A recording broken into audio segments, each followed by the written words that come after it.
નમસ્કાર દોસ્તો, આજે આપણે જોઈશું ધ પાવર ઓફ સબકોન્શિયસ માઇન્ડનું ચેપ્ટર 19, અવચેતન મનનું સમાધાન. આદત તમારા અવચેતન મનનું કાર્ય છે. તમારા અવચેતન મનની અદ્ભુત શક્તિનું આનાથી મોટું પ્રમાણ નથી કે તમારા જીવન પર આદતની કેટલી શક્તિ અને કેટલું નિયંત્રણ છે. તમે આદતોના ગુલામ હોવ છો.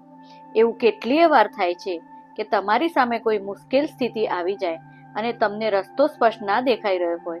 અમે પહેલા જ બતાવી ચૂક્યા છીએ કે સમાધાન સમસ્યાની અંદરથી જ હોય છે. પ્રત્યેક સવાલમાં એનો ઉત્તર સમાયેલ હોય છે. તમારા અવચેતન મનની અસીમિત બુદ્ધિમત્તા બધું જ જાણે છે અને બધું જ જુએ છે. એની પાસે ઉત્તર છે, પરંતુ તમારે સાંભળવો પડશે. તમારે પૂર્ણ વિશ્વાસની સાથે અવચેતન મન દ્વારા દર્શાવાયેલા માર્ગનું અનુસરણ કરવું પડશે. આ પ્રકારના નવા માનસિક દ્રષ્ટિકોણને પ્રાપ્ત કરીને તમારા પોતાની અંદરનું રચનાત્મક જ્ઞાન સુખદ સમાધાન શોધે છે. અંદર જ તમને તે ઉત્તર મળી જશે જેને તમે શોધી રહ્યા છો. આ પ્રકારનો માનસિક દ્રષ્ટિકોણ તમારા બધા કામોમાં વ્યવસ્થા, શાંતિ અને અર્થ લાવશે. મનુષ્ય આદતોના હિસાબથી જીવનારું પ્રાણી છે. મહાન લોકોનો મત છે કે આદત આપણા અવચેતન મનનું એક કાર્ય છે. આપણે તરવું, સાયકલ ચલાવવી, નાચવું અને કાર ચલાવવી ચેતન રૂપથી આ કામોને વારંવાર કરીને શીખ્યા હતા, જેથી આ કાર્ય આપણા અવચેતન મનમાં સ્થાપિત થઈ શકે. અવચેતન મનની આદતે આ કામોને પોતાના માથે લઈ લીધા. એને કેટલીય વાર બીજી પ્રકૃતિ પણ કહેવામાં આવે છે. એટલે આપણી પ્રથમ પ્રકૃતિના ચિંતન અને ક્રિયા પર અવચેતન મનની પ્રતિક્રિયા જો આપણે પોતાની ખુદની આદતો બનાવીએ છીએ, અર્થાત આપણે સારી કે ખરાબ આદતો પસંદ કરવા માટે સ્વતંત્ર છીએ. જો તમે કોઈ નકારાત્મક વિચાર કે કાર્ય થોડા સમય સુધી દોહરાવશો તો તમે ખુદને એક આદતના દબાણમાં રાખવા લાગશો. તમારા અવચેતન મનનો નિયમ દબાણ છે.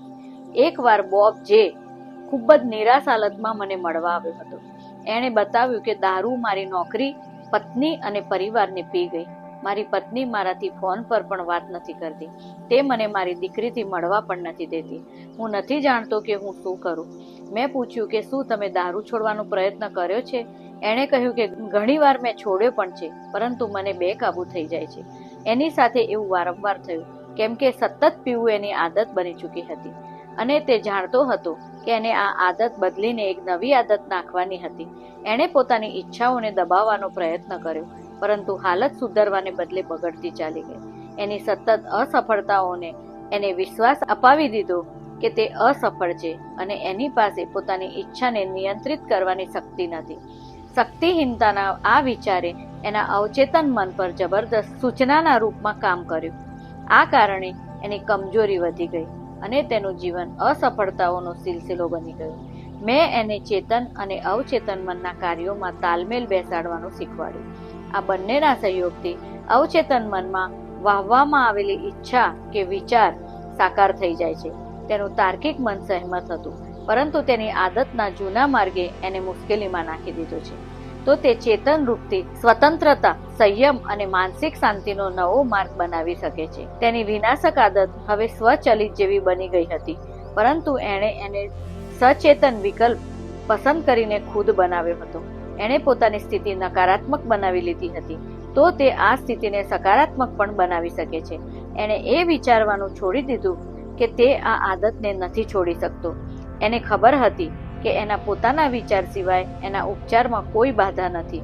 આથી ખૂબ વધારે માનસિક પ્રયત્ન કે માનસિક દબાણની કોઈ જરૂર નથી. બોબ એ પોતાની સમસ્યાનું સમાધાન કરવા માટે પોતાના શરીરને શિથિલ કરવાનો અભ્યાસ કર્યો અને મનની નિષ્ક્રિય અવસ્થા સુધી પહોંચી ગયો.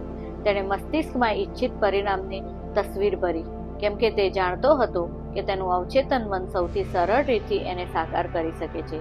તેણે કલ્પના કરી કે એની દીકરી ગળે લગાવતા લગાવતા સ્વાગત કરી રહી છે અને કહી રહી છે, "ઓ ડેડી, કેટલું સારું થયું કે તમે ફરીથી ઘરે પરત આવ્યા." આ પ્રકારે તે સુનિયોજિત રીતથી બેસીને મનન કરતો રહ્યો. ધ્યાન ભટકવા પર તેણે તત્કાળ પોતાની દીકરીની માનસિક તસવીર યાદ કરવાની આદત નાખી લીધી. એના સ્મિતની સાથે અને એના ઘરનું દ્રશ્ય બેટીની ચહેકતા અવાજથી જીવંત હતું. આ પ્રકારની તેના દિમાગની ફરીથી કન્ડિશનિંગ થઈ ગઈ, જે એક ક્રમિક પ્રક્રિયા હતી. તે જાણતો હતો કે વહેલું મોડું તે પોતાના અવચેતન મનમાં આદતની નવી પેટર્ન બનાવી લેશે. મેં એને પહેલા જ બતાવી દીધું હતું કે તમે પોતાના ચેતન મનને કેમેરાની જેમ માની શકો છો, જ્યારે કે એનું અવચેતન મન તે સંવેદનશીલ પ્લેટ છે જેના પર એ તસવીરની છાપ છોડે છે. આ સૂચનથી એનું એક લક્ષ્ય એ બની ગયું કે તે પોતાના મનની તસવીરની છાપ છોડે અને એને ડેવલપ કરે. ફિલ્મને અંધારામાં ડેવલપ કરવામાં આવે છે. એ જ પ્રકારે માનસિક તસવીરોને અવચેતન મનના ડાર્ક રૂપમાં ડેવલપ કરવામાં આવે છે. હવે બોબને સારી રીતે સમજમાં આવી ગયું હતું કે એનું ચેતન મન કેમેરાની જેમ છે. આથી એણે કોઈ પ્રયત્ન ના કર્યો, ના કોઈ માનસિક સંઘર્ષ કર્યો. એણે શાંતિથી પોતાના વિચારોને સંતુલિત કર્યા અને પોતાનું ધ્યાન પોતાની સામેના દ્રશ્ય પર કેન્દ્રિત કર્યું, જ્યાં સુધી કે તે તસવીરની સાથે એકાકાર ના થઈ ગયો. તે માનસિક વાતાવરણમાં ડૂબી ગયો અને માનસિક ફિલ્મને વારંવાર જોવા લાગ્યો. ઉપચાર થવા વિશે કોઈ શંકા જ ન હતી. જ્યારે પણ પીવાની તલબ લાગતી હતી તો તે પોતાની કલ્પનાને શરાબના વિચારથી દૂર વાળીને પોતાના પરિવારની સાથે ઘર પર રહેવાની ભાવના તરફ વાળી દેતો હતો. તેણે વિશ્વાસભરી આશા હતી કે તે પોતાના મસ્તિષ્કમાં જે ફિલ્મ ડેવલપ કરી રહ્યો છે તે અવશ્ય ઘટશે.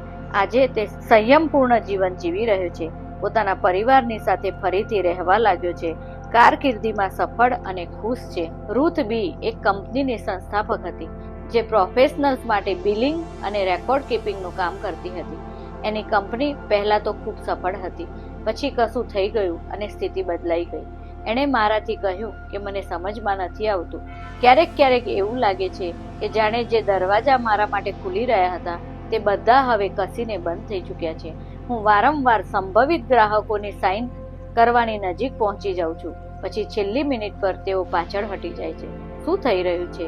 મેં એનાથી પૂછ્યું કે આ સમસ્યા ક્યારથી આવી રહી છે? લગભગ 3 મહિનાથી.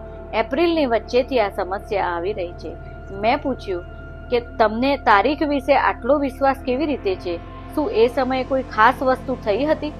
એણે કહ્યું કે તમે મારો વિશ્વાસ કરો, હું એક દંત ચિકિત્સકને ગ્રાહક બનાવવાનો પ્રયત્ન કરી રહી હતી. હું એનું નામ નહીં લઉં, પરંતુ તમે જો તમારા બાળકના દાંતોમાં તાર લગાવડાવ્યા હોય તો તમે કદાચ એને જાણતા હશો.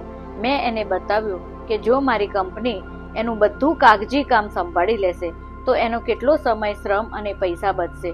એને આ વાતમાં સમજદારી દેખાઈ અને એણે મૌખિક સંપત્તિ આપી દીધી. પરંતુ જ્યારે મેં એને ટપાલથી અનુબંધ મોકલ્યો તો પહેલા તો એણે આનાકાની કરી, પછી પાછળ હટી ગયો.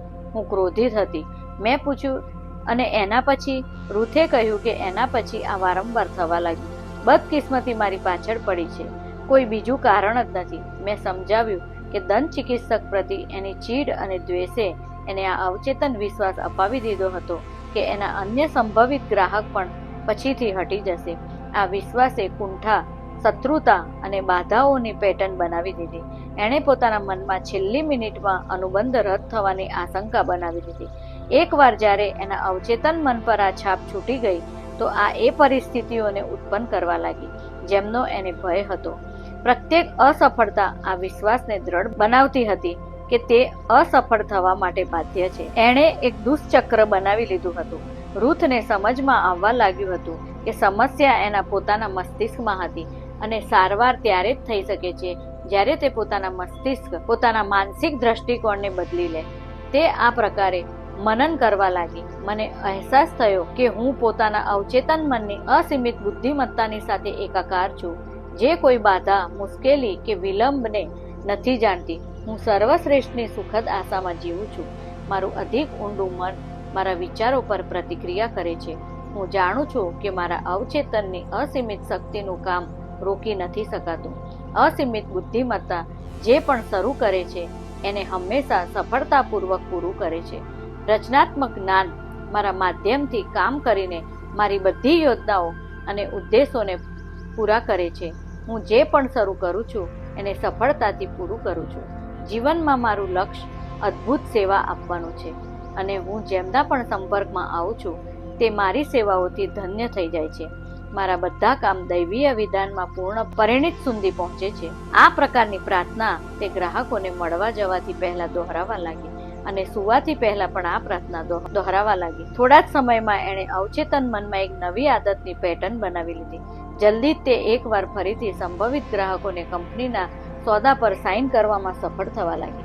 હવે તે બદકિસ્મતીનો શિકાર થવાના બધા વિચાર ભૂલી ચૂકી હતી. એકવાર એક યુવકે સુકરાતથી પૂછ્યું કે એને બુદ્ધિ કેવી રીતે મળી શકે છે. સુકરાતે એને પોતાની સાથે બોલાવ્યો અને પોતાની સાથે છોકરાને નદી સુધી લઈ ગયા અને એનું માથું પાણીમાં ડૂબાડી દીધું. એમણે તેને ત્યાં સુધી ડૂબાવી રાખ્યું જ્યાં સુધી એ છોકરો હવા માટે ખરાબ રીતે છટપટવા ના લાગ્યો. પછી એમણે એને છોડી દીધો. જ્યારે છોકરાની હાલત ઠીક થઈ ગઈ તો સુકરાતે એનાથી કહ્યું કે જ્યારે તારું માથું પાણીમાં ડૂબેલું હતું તો તને કઈ વસ્તુની સૌથી વધારે ઈચ્છા હતી? છોકરાએ ઉત્તર આપ્યો, હવાની. સુકરાતે એને સમજાવ્યો કે જ્યારે તું બુદ્ધિમાનીને એટલા ચાહવા લાગીશ જેટલું કે પાણીમાં ડૂબતા સમયે હવાને ઈચ્છતો હતો તો એ પણ તને મળી જશે. ધ્યાન આપો, તમે એક નિશ્ચિત નિર્ણય પર પહોંચશો. કોઈ રસ્તો છે. તમે વિશ્વાસથી નિર્ણય કરશો કે આ એ રસ્તો છે જેના પર તમે ચાલવા ઈચ્છો છો. તમારા મનમાં જીવનની કોઈ નિશ્ચિત બાધાને પાર કરવાની ઊંડી પ્રબળ સાચી ઈચ્છા થશે તો વિજય સુનિશ્ચિત છે. જો તમે ખરેખર માનસિક અને આંતરિક શાંતિ પ્રાપ્ત કરવા ઈચ્છો છો તો તમને એ મળી જશે. એનાથી કોઈ ફરક નથી પડતો કે તમારી સાથે કેટલો ભેદભાવપૂર્ણ વ્યવહાર થયો છે. જ્યારે તમે પોતાની માનસિક અને આધ્યાત્મિક શક્તિઓ વિશે જાગૃત થઈ જાઓ છો તો તમને એનાથી કોઈ ફરક નથી પડતો. તમે નિશ્ચિત રૂપથી નફરત, ગુસ્સા, શત્રુતા અને દુર્ભાવનાના વિચારોને પોતાની શાંતિ, સદભાવ, સ્વાસ્થ્ય અને ખુશી નહીં લૂંટવા દો. પોતાના વિચારોને જીવનના લક્ષ્યની સાથે એકાકાર કરવાની આદત શીખવા પર તમે પરિસ્થિતિઓ, ખબરો અને ઘટનાઓ પર વિચલિત થવાનું છોડી દેશો. તમારું લક્ષ્ય શાંતિ, સ્વાસ્થ્ય, પ્રેરણા, સદભાવ અને સમૃદ્ધિ થઈ જશે. હવે તમે જાણી ગયા હશો કે શાંતિની નદી તમારી અંદર આ જ સમયે પ્રવાહિત થઈ રહી છે. તમારો વિચાર અમૂર્ત અને અદ્રશ્ય શક્તિ છે તથા તમે એની પસંદગી ખુદને દુઆ આપવા, પ્રેરિત કરવા અને શાંતિ મેળવવા માટે કરો છો. એલન એસ એક પ્રમુખ પાઠ્યપુસ્તક વિતરકનો ફિલ્ડ રિપ્રેઝેન્ટેટિવ હતો. એના 4 બાળક હતા, પરંતુ બિઝનેસ યાત્રાઓ દરમિયાન એક અન્ય મહિલાની સાથે એના અવૈધ સંબંધ થઈ ગયા. તે ખૂબ નિરાશ અને ચીડચીડિયો થઈ ગયો હતો અને ગોળીઓ વગર ઊંઘ આવતી ન હતી. એને હાઈ બ્લડ પ્રેશર અને ખૂબ જ આંતરિક દર્દ હતા, જેમને એનો ડોક્ટર ના તો પકડી શકતો હતો ના તો સારવાર કરી શકતો હતો. સ્થિતિ વધારે બગડી ગઈ જ્યારે તે ખૂબ જ દારૂ પીવા લાગ્યો. અમને જલ્દી જ ખબર પડી ગઈ કે આ બધાનું કારણ અપરાધનો એનો ઊંડો અવચેતન બોધ હતો. તે જે ધાર્મિક વિશ્વાસમાં ઉછર્યો હતો તે એના અવચેતન મનની ઊંડાણમાં વિદ્યમાન હતો. એનો ધાર્મિક વિશ્વાસ લગ્નના વચનોની પવિત્રતા પર ખૂબ ભાર આપતો હતો, પરંતુ તે સતત એમની ખુલ્લી અવહેલના કરી રહ્યો હતો. તે અપરાધ બોધના ઘાને ભરવાના નિરર્થક પ્રયત્નોમાં વધારે પીવા લાગ્યો હતો. જે પ્રકારે કેટલાક રોગી પોતાના ભયંકર દર્દ માટે મોર્ફિન અને કોડીન લેતો હતો, એ જ પ્રકારે તે પોતાના માનસિક દર્દને ઘા માટે દારૂ પીવા લાગ્યો. આ આગમાં ઘી નાખવા જેવી જૂની વાર્તા છે. એણે મારું સ્પષ્ટીકરણ ખૂબ સારી રીતથી સાંભળ્યું અને જાણ્યું કે એનું મસ્તિષ્ક કેવી રીતે કામ કરે છે. એણે પોતાની સમસ્યાનો સામનો જ ના કર્યો, બલકે અંતે અવૈધ સંબંધ છોડવાનો નિર્ણય કરી લીધો. એને એ સમજમાં આવી ગયું હતું કે એનું પીવું પલાયનનો અચેતન પ્રયત્ન હતો.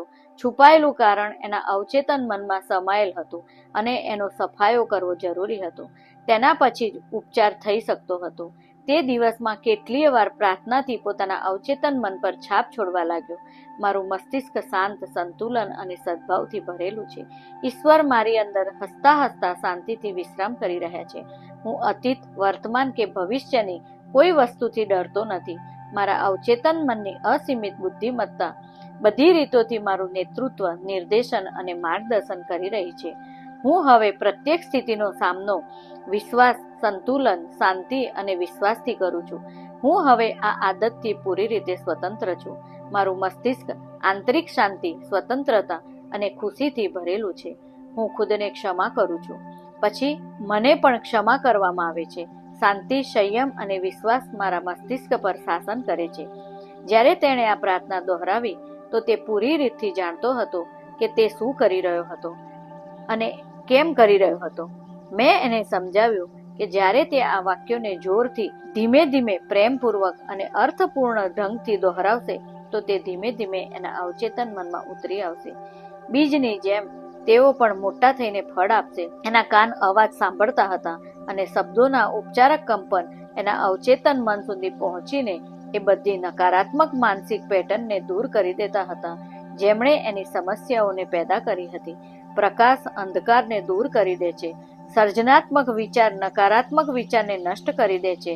તે મહિનાભરમાં બદલાઈ ગયો. જો તમે દારૂ કે માદક પદાર્થના આદી થઈ ગયા છો તો તમારે સહજ સ્વીકાર કરવો જોઈએ.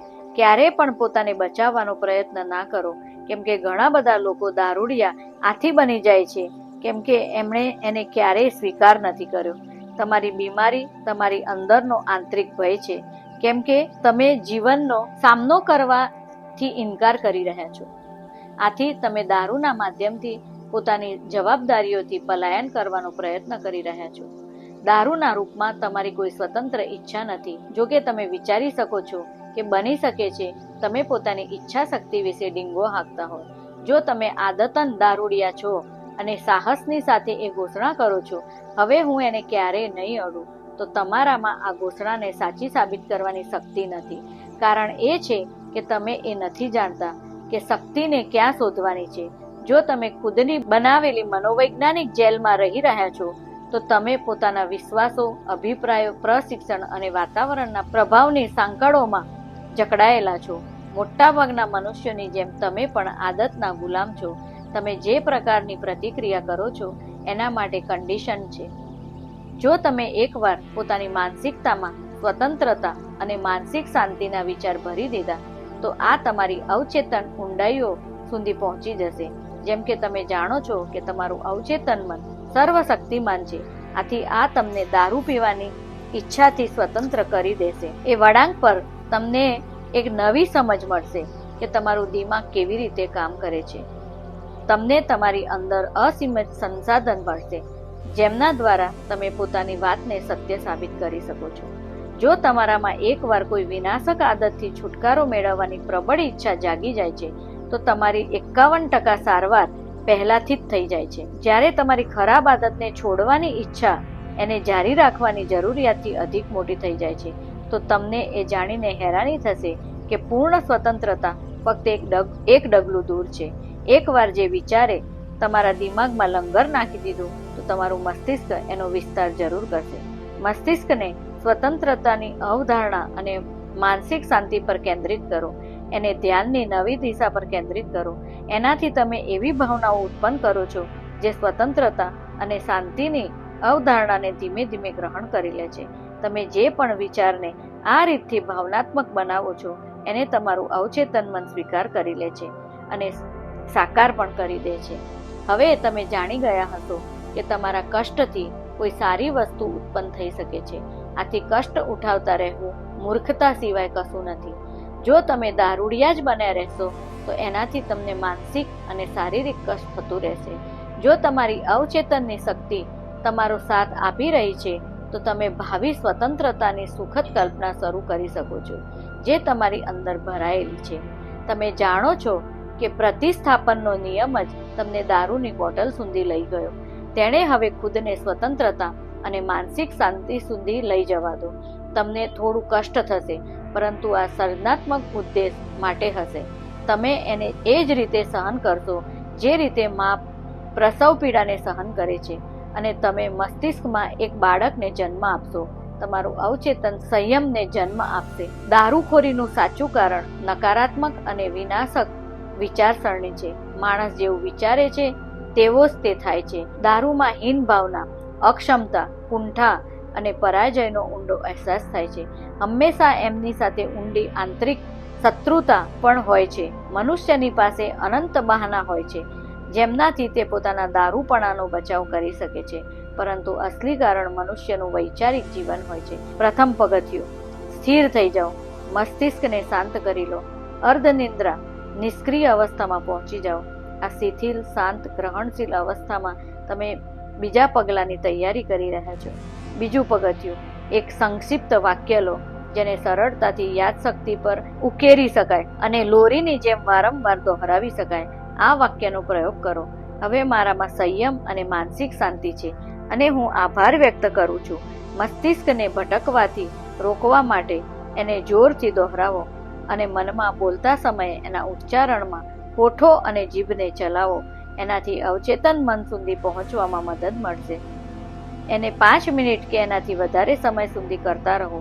તમે એક ઊંડી ભાવનાત્મક પ્રતિક્રિયા જોશો. ત્રીજું પગથિયું, સુવાથી ઠીક પહેલા તે કરો જે મહાન જર્મન કવિ જોહાનન વોન ગેટ કરતા હતા. કલ્પના કરો કે કોઈ મિત્ર કે પ્રિયજન તમારી સાથે છે, તમારી આંખો બંધ છે, તમે શિથિલ અને શાંત છો.